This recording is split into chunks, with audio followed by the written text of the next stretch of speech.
In front of me is Realme GT and today I would like to show you how you can use voice recorder.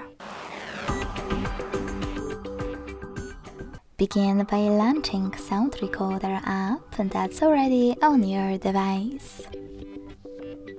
If you never used it before, hit allow. And before recording, use those three dots at the top right corner to access settings and adjust them however you want to, like file format.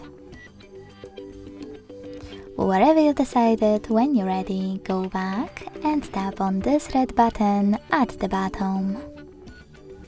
Then choose allow in another pop-up. As you can see, recording is on. To pause it or unpause it, use the same red button.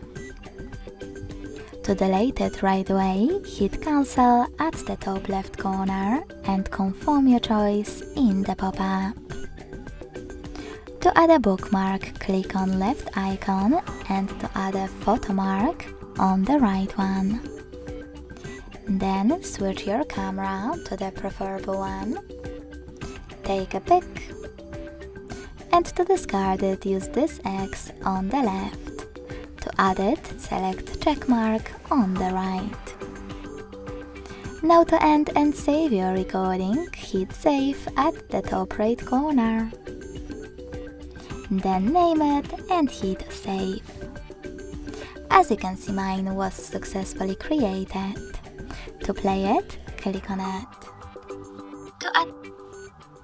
You can also, after tapping on it, manage all of those options. For example, by clicking on those three sliders at the bottom left corner, you can enable feature called skip silence, or even select playback speed. Then save your changes by hitting done at the top left corner. To get rid of your recording though, you need to hold it over here. Select delete at the bottom right corner and confirm your choice in the pop-up. Thanks so much for watching. If you enjoyed this video, leave a like, comment and subscribe. Bye!